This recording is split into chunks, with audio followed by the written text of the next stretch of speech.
এই কালজয়ী গানের মাধ্যমে ভাওয়াইয়া গানের সম্রাট আব্বাস উদ্দিন জাগ্রত করেছিলেন চিরায়ত লোকজ গানের অনন্য ধারা। এই গানে তুলে ধরেছিলেন চিলমারী বন্দরে অবস্থান করা স্বামীর অপেক্ষায় থাকা এক নববধূর ব্যাকুলতা। আজ আমাদের গন্তব্য চিলমারী বন্দর।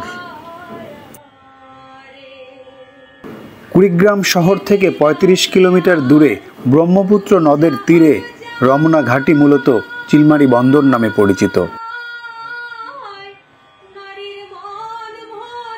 ১৯৬৭ সালের দিকে বন্দর এলাকায় ব্রহ্মপুত্রের ভাঙন তীব্র হয়ে ওঠে। এরপর ১৯৭১-এর মুক্তিযুদ্ধের সময় বিলীন হয়ে যায় বন্দরটি। বাংলাদেশ স্বাধীন হওয়ার পর বিলীন হওয়া বন্দরের ৩ কিলোমিটার দূরে রমনা বাজারে সীমিত আকারে এই নতুন বন্দরের কাজ শুরু হয়। চিলমারী বন্দরের ইতিহাস ঘেঁটে দেখা যায়, বিশাল দরিয়ার মতো ছিল ব্রহ্মপুত্র নদ, ছিল অথই পানি। বড় বড় জাহাজ ও জমিদারদের পালতোলা বিশাল আকৃতির নৌকা ভিড়ত এখানে। অগণিত মানুষের আনাগোনায় বিশাল কর্মযজ্ঞ চলত সারা বছর জুড়েই।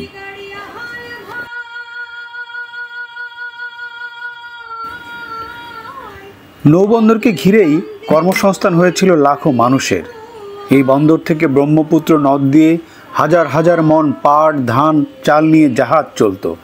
চিলমারীতে গড়ে উঠেছিল পাট, সরিষা, ধান, গম, বাদাম, তিসির গুদাম ঘর।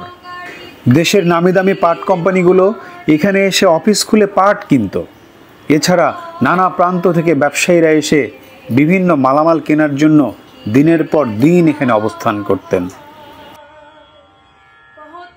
তবে এখন সে জৌলুস না থাকলেও ব্যবসায়িক কার্যক্রম চালু রয়েছে। শুরু হয়েছে এক আধুনিক বন্দর নির্মাণের কার্যক্রম। চিলমারী বন্দরে বর্তমানে ভারত এবং ভুটানের জাহাজ নিয়মিত আসা যাওয়া করছে। এছাড়া দেশের ভেতরে রমনা, ফকিরেরহাট ও জোড়াগাছ ঘাট থেকে প্রতিদিন বাহাদুরাবাদ, নারায়ণগঞ্জ, চট্টগ্রাম, বাঘাবাড়ি, ফুলছড়ি, রৌমারী ও রাজীবপুরে নৌকা চলাচল করে। বন্দরের উন্নয়ন প্রকল্প শেষ হলে বদলে যাবে এই অঞ্চলের অর্থনৈতিক কাঠামো।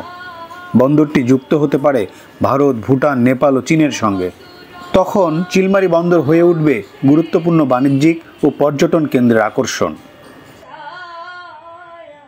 চিলমারী ভ্রমণের এখনই সময়। আবহমান বাংলার চিরায়ত রূপ এখনও ধারণ করে আছে এই অঞ্চল। তবে যেভাবে উন্নয়নের কাজ চলছে তাতে এই রূপের স্বাদ আস্বাদন করার আর সুযোগ থাকবে না। খুব শীঘ্রই মাথা তুলে দাঁড়াবে ঝাঁ চকচকে এক অত্যাধুনিক নদীবন্দর।